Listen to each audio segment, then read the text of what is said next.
You see, to me, there's just something slightly sick about celebrating a death.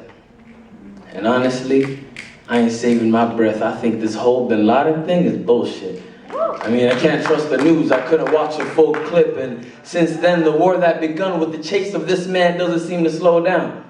Even when the world's erased of this man. Seems like they've been targeting the race of this man to the point they want to spit on the face of Islam. How could America even complain? More than just a name, do you know what Al-Qaeda means? The database.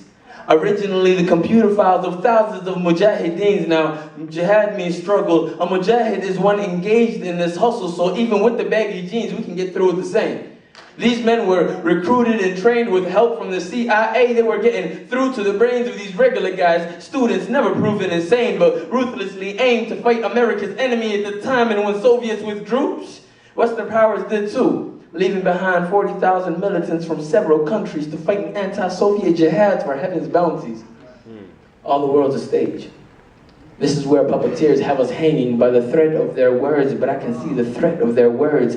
Media fabricating stories cut from the same material their words have sewn together, like, get a couple bearded guys over here sewn together now. Cue the clip of the American soldiers getting blown together, but they'll never show you the Palestinian child looking for his sister so they could go home together. Can't show you the clip of the mutilated carcass of a husband who just turned his wife into a widow and wouldn't grow old together. Can't show you the two African boys scraping meat with their teeth off of one leftover bone together, while millions have been displaced or scattered, left to wander alone or roam together.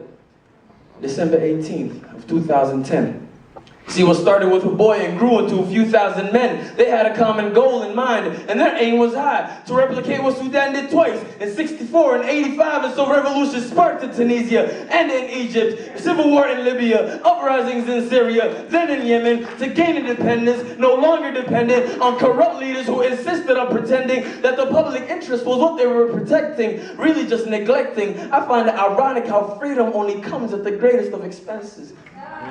You see, the purpose of this Arab Spring was to bring about some change. Obama can speak about it, but my brothers want to be about it. You can't see the truth on TV, or even if you read about it. You can't find it on Facebook, and I don't follow if you tweet about it. They took hold of your mind's eye and challenged you to see without it, but you cannot be fully free without it. So take back your senses, especially your common ones, and know that you can always see the light in the honest ones, and those who fight are the promised ones, and those who have gone through friction are the polished ones, the acknowledged ones, enlightened enough to blind you.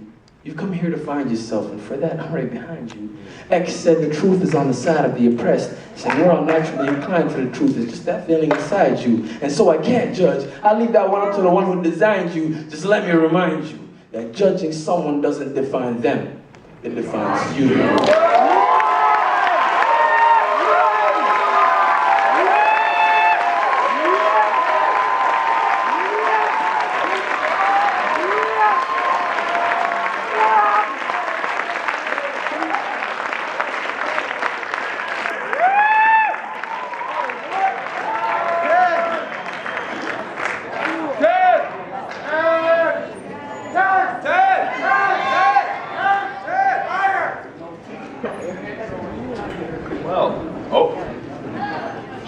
There's some magic going on here. This mic doesn't even have a cord.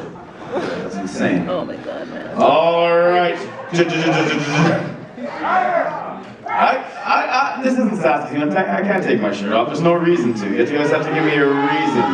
Give me a reason to take off my shirt. Please don't do it. Don't do it. Don't do it. I can't understand a word you're saying. So